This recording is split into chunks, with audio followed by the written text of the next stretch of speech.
Out of the library of American folklore, those treasured stories such as Huck Finn, Paul Bunyan, and Rip Van Winkle, which have brought us laughter and joy for generations, come the warm, lovable tales of Amos and Andy, created by Freeman Gosden and Charles Correll, presented by the Blatz Brewing Company of Milwaukee, Wisconsin, on behalf of Blatz dealers everywhere. Now enjoy Blatz, Milwaukee's finest beer. I'm from Milwaukee and I ought to know. It's Blatz, Blatz, Blatz, Blatz, wherever you go. Blatz is the name you will always hear. Blatz is Milwaukee's finest beer.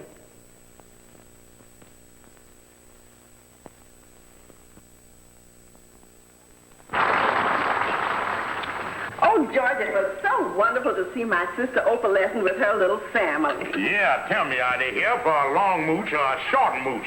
They are not moochers. This is our side of the family. They're staying at a hotel, George. You know, Mama, the thing that impressed me about Opalescent and Sam is that they seem to be so happy. And I have an idea it's all because they have a child. Oh, that little horse is such a little doll. I just couldn't stop loving him. You know, Mama, everybody thinks Horace looks just like you. Well, they're doing great things with plastic surgery these days. You talking. You with that fire break down the middle of your head. You know, George, looking at little Horace, I couldn't help thinking what a wonderful thing a child would be for us. Now, hold everything. George, if we was to adopt a child, I think it would make a big difference in our home. Now, see yourself out. George, I mean it. Have you ever stopped to think why we ain't as happy as we was 22 years ago? Well, for one thing, we got married. George, I'm serious. I think if there was a little child in this home, it would give us a new interest in life. Well, I agree. We could use that all right. Just think, George, you and your little son going for a walk in the park, going to the zoo, playing ball together. It would be wonderful, George. Say, I think you got something there. Take the little child under my wing, guide it through life. In other words, I can teach it everything I know and mold its character so it'll grow up to be just like its daddy. Oh, what a thing to do to a harmless little child. Daddy, Sapphire done come out talking about adopting a baby. And I tell you, son, it's got me to thinking. Yeah, that's something to think about, all right, Kingfish. You adopting the baby. Well, I don't know if you is the maternal type or not. Well, you got to understand babies. You got to know what to do for him when he starts crying. Oh, Eddie, that's the easiest thing in the world. When a baby starts crying, 9 times out of 10, it means he got a little air on his stomach. All you got to do is pick him up and throw him over your shoulder. Yeah, but that's going to be kind of hard on the kid every time he hits the floor, ain't it? Oh, Eddie, when you put the kid on your shoulder, that don't mean that... Hello? Hello, George. Say, listen, Opalescent and I are going shopping this afternoon, and Mama's been taking care of little Horace all morning. Now, she's on the way over to the office with the boy now, and you can take care of him for the rest of the afternoon. Me take care of him? What's the matter with Sam? Sam will be busy this afternoon. He's closing a deal for a big job in Mexico. Say, I got work to do here. I ain't got no time for that. George, I thought since we were talking of adopting a baby, you would enjoy spending a little time with Horace this afternoon. Well, you might have an idea there. Certainly wouldn't do no harm to get the feeling of the thing. Wait a minute. That might be your mama now. I just heard the front door slam here. Yeah? Okay, honey. Goodbye. Oh, it's you. Well, George, this is little Horace. Now, see that he gets back to his hotel in time for dinner. I'll do that, Mama. All right, I'll be running along. Now, try to be a good boy, Horace, and try not to pick up any bad habits. Goodbye, Horace. Goodbye, Grandma. Hello there, Horace.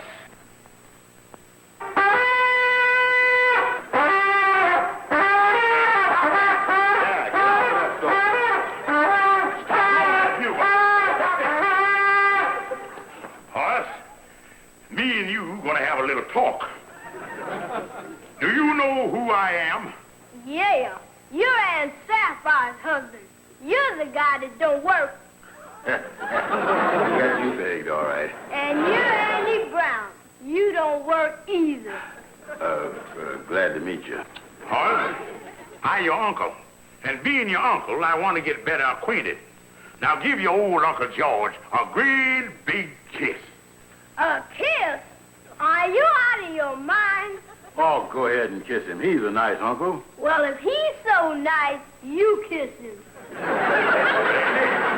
Horace got a nice start here to be a juvenile delink, ain't he? What are you going to do again? No thanks, Horace. I don't want to hear no more of that. Okay, Come here on. we go.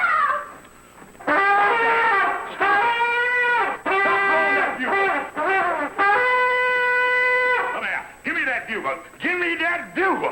Give me that bugle. Ow! If I was that kid's papa, I'd try to talk him into running away from home. That kid's been tested for rabies. Oh, gee, look at the fire. Boy, what a big fire.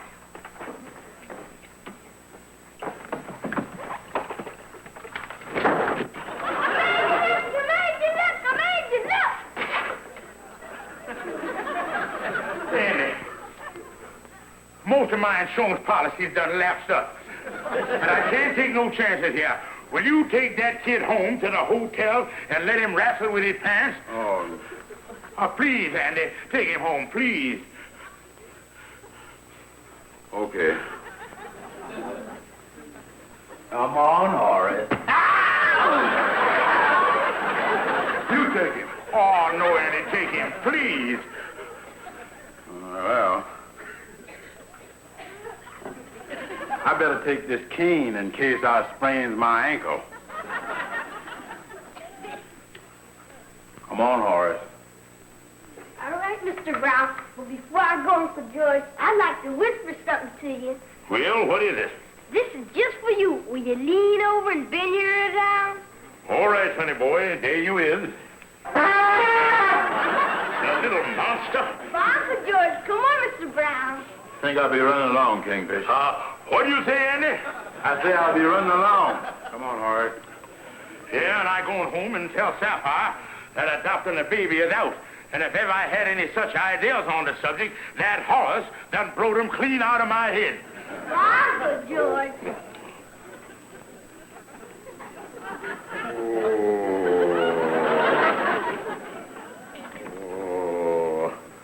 Sapphire, I've been waiting for you all afternoon, and I got something to tell you about adopting a kid. George, I got something to tell you. I just came back from the foundling home, and I saw the most adorable baby there ever was. Now, wait a minute here. George, it's the perfect baby for us, and I know it'll make us the happiest people in the world. Yeah, I spent 5 minutes this afternoon with an adorable little boy, and I was lucky enough to come out of it alive. That Horace is a killer. Oh, George, maybe today was just one of Horace's off days. But this baby I saw, he is heavenly. Look, Sapphire, I got my hands full with you and Mama, and I ain't interested in opening up a new front. I wanted the doctor to show him to you. Now, promise me you go over and look at him. He's just 6 months old, and he is adorable. Well, all right, I'll go over and look at him, but that's all. As it is, I'm liable to go through life with a fractured cranium.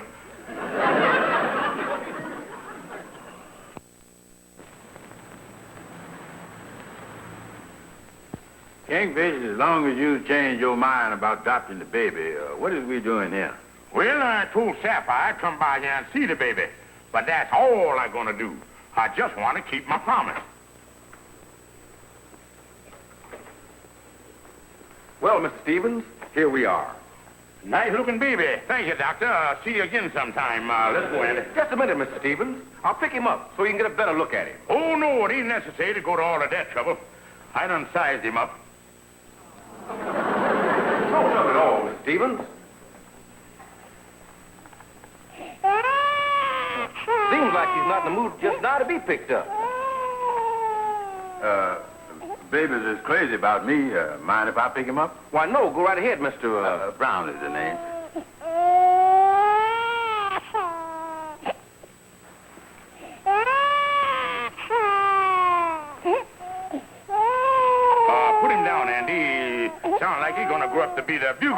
life to me.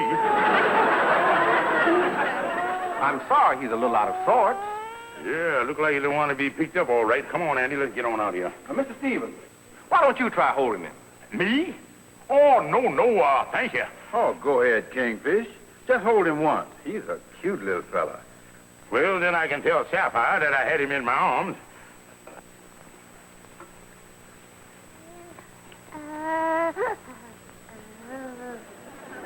Look at that, Andy. He's cooing. Andy, he's cooing. Why, that's simply amazing. He seems perfectly content in your arms. Well, Doctor, you got to know how to pick up these kids, else you ain't going to get no place. Doctor, he wanted on the telephone. Well, thank you. Excuse me, gentlemen.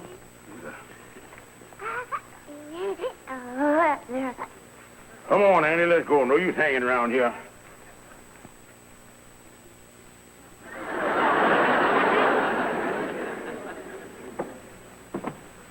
Hello? Hello? Oh, yes, Miss Stevens. He's here now. Well, tell me, Doctor, how did he react when he saw the baby? Well, I'm afraid, Miss Stevens, he wasn't too enthusiastic. Well, it's just one of those things. Well, that's all right, Miss Stevens. Yes, I'm sorry, too. Goodbye. Well, goodbye.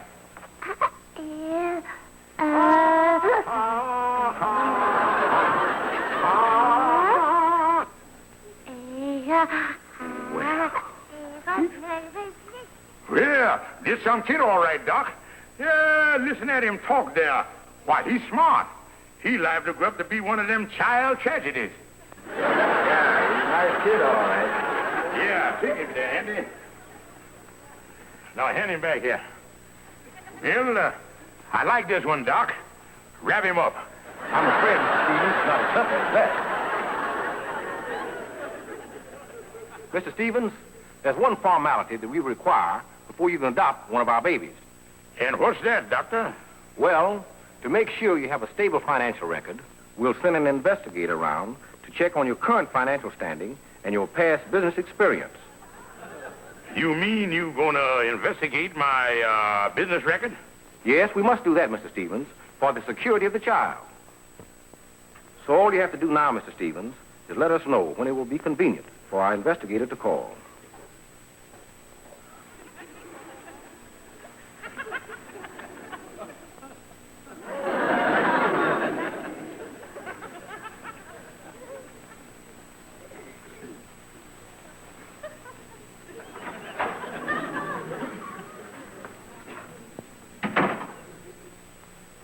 Hey, what's the matter, son?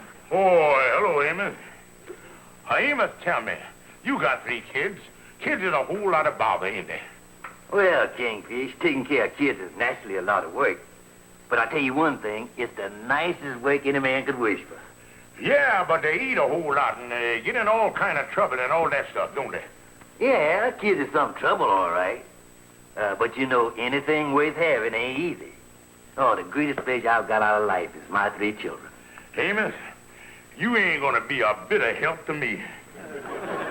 What you talking about, Kingfish? Well, me and Sapphire want to adopt a baby from the foundling home, but they ain't gonna let us have him when they find out my financial background. Oh, yeah, I know they're plenty particular about that. Yeah, but if I had a good paying taxi business for years like you got, well, then they'd let me have him. Amos, I just wondering if you couldn't go to the foundling home and adopt the baby, and then you could sublease him to me. No, I hardly think so, Kingfish. But I really wish I could help you. The only thing I can do is promise you a steady job if you do get the baby. I'll get you a job driving a taxi. But as far as your past business record goes, I don't think nobody can help you there, Kingfish.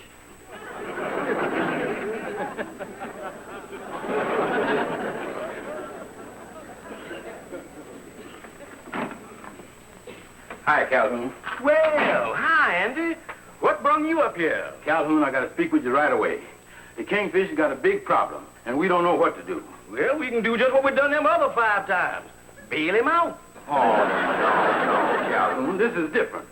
The Kingfish is crazy to adopt a baby over to foundling home. But they got a rule over that. Whoever adopts a baby has got to have a certain financial background. Oh, I see. And with the kingfish, that is a problem.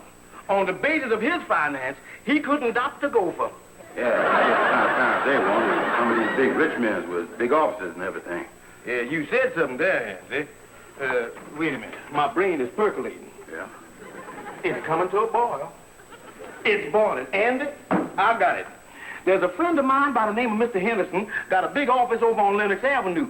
Now, he done gone to Chicago on business, and he left the keys with me so I can pick up the mail. Well, what about it? Well, don't you see, the kingfish can take over Mr. Henderson's office like it was his own. Then when the investigator come up there, he'll think that the kingfish is a big businessman and let him adopt the baby. Yeah, that's a great idea, Calhoun. Yeah. And I know that once the kingfish adopts this baby, he's going to take that job that Amos offered him and work hard to support it. Well, sure. I'll get in touch with the kingfish right away and tell him the whole idea. Yeah. The Amos and Andy Show continues in a moment. What made Milwaukee change its mind? What made Milwaukee change its mind?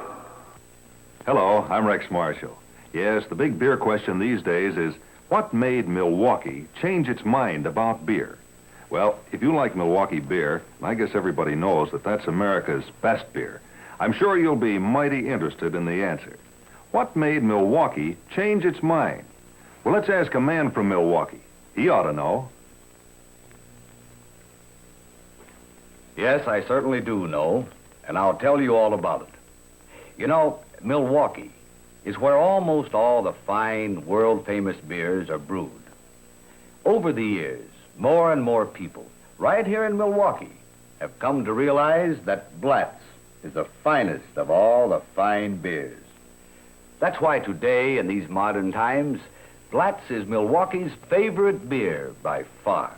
Yes, no doubt about it. The flavor of Blatz is what made Milwaukee change its mind about beer. The Milwaukee Journal proves it in black and white. You see, every year this newspaper conducts a citywide survey on beer preferences and publishes the results. Now see for yourself how Blatz has been preferred by Milwaukee year after year after year. And take a look at this. Nowadays, Milwaukee prefers Blatz by an even greater margin. Well, you know, winning an honor like that, year after year after year, in America's beer capital, is surely the greatest possible tribute to the flavor of any beer. Don't you agree? So the next time you order beer, remember, it's so easy to enjoy Milwaukee's favorite beer. Just be sure that you order Blatz, Milwaukee's favorite beer, Milwaukee's finest beer.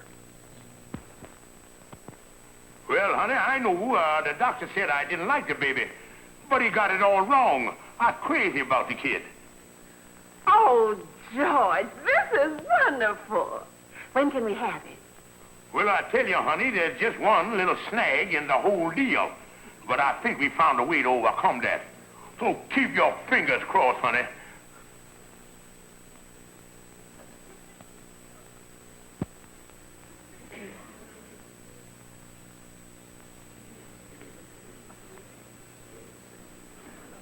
Mr. Stevens. Yes, Executive Secretary. Mr. Phillips here from the Foundling Home to see you. Show him in, Executive Secretary. Thank you. Right this way, Mr. Phillips. Thank you.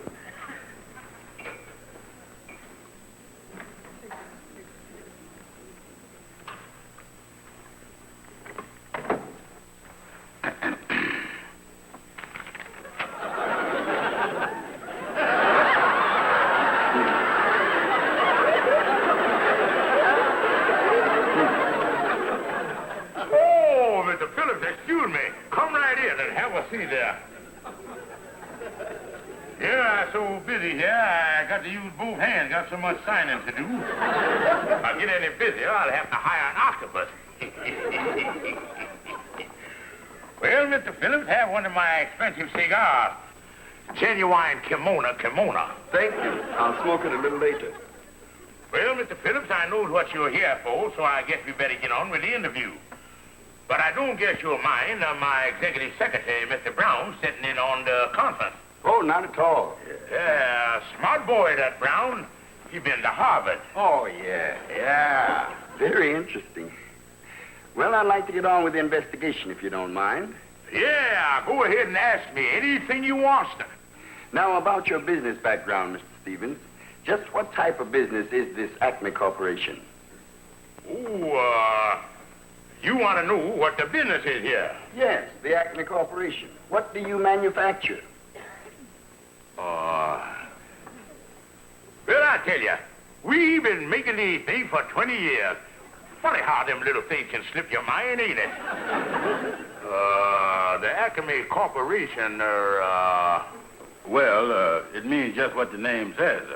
We is a corporation that manufactures Acmes. Yeah, that's right. I tell you, these Harvard boys are sharp as tacks. You manufacture Acmes? Yeah, of course, we don't make the small Acmes. We just make the great big Acmes. Big Acmes? Yeah, we make them out of plastic. Let me get this straight, Mr. Stevens. You make big plastic Acmes? Yeah, that's right. Mr. Stevens, I wonder if you'd be a little more explicit. You see, for the sake of the application, I have to put down something concrete. Oh, well, put that down. We make them out of concrete, too.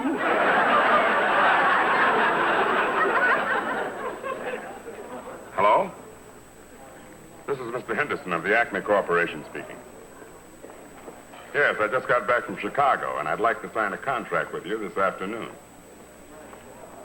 Well, my office is just a couple of blocks from here, and I'll pick up the necessary papers. All right. Goodbye. Well, now we come to the rather personal phase of the investigation, Mr. Stevens. Your financial status. Well, I could tell you all that myself, but I wish my personal accountant was here.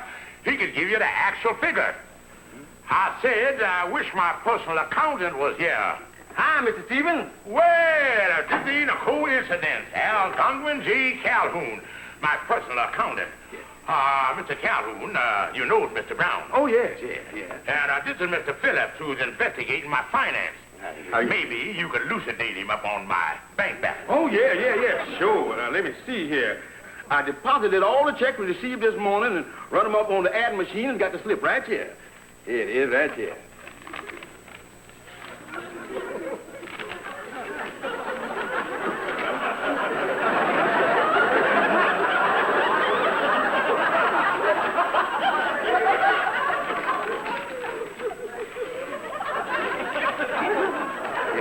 Here it is. $742,864.19. It would have been more, but unfortunately, we run out of paper. Well, Mr. Phillips, I guess that gives you all the financial information you need. Thank you, Mr. Calhoun. Oh, not at all. It was a pleasure to serve you. Nice meeting you, Mr. Phillips. Good day, gentlemen.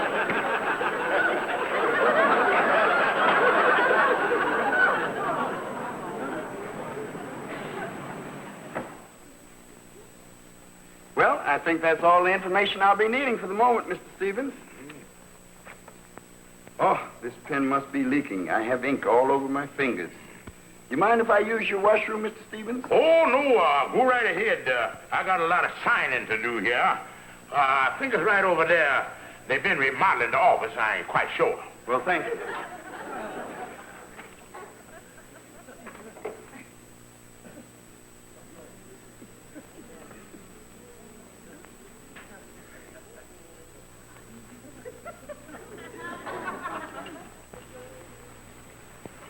Mr. Stevens, just what is your position with this concern? Oh, me? Why, I is the president. Yes, sir, I is the president.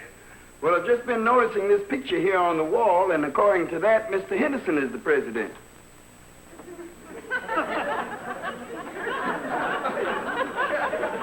Oh, yeah, Mr. Henderson was the president, but he done died. Yeah, we was right at his bedside when he conked out. Yeah, well?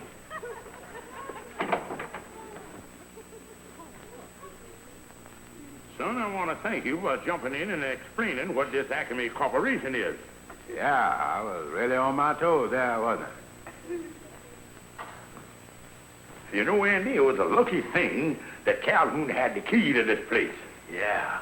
And you sure made him think you was president of this company. Yeah, and you want to know something funny?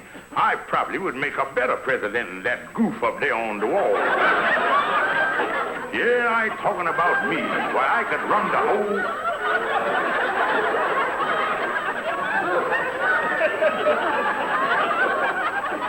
Andy, we ain't alone, is we? In other words, we got a threesome here. Well, by any chance, could this third party be... Double check. I demand an immediate explanation of this. Now, wait a minute, mister. Don't go calling the police or nothing. I can explain everything. We don't mean no harm or nothing. Another one. But you told me you went to his funeral. Well, all I can say, we must follow the wrong procession. My funeral. What's going on here? I don't know myself, but there's something funny going on here, and I'm getting out. Look, you, what's going on here? I don't know either, but it certainly should be looked into. I can tell you. And I'm going out of my money. Look, you, at least you can tell me who you are.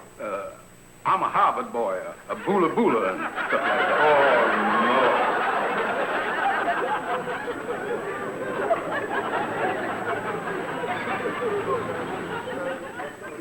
Is that you, George, honey?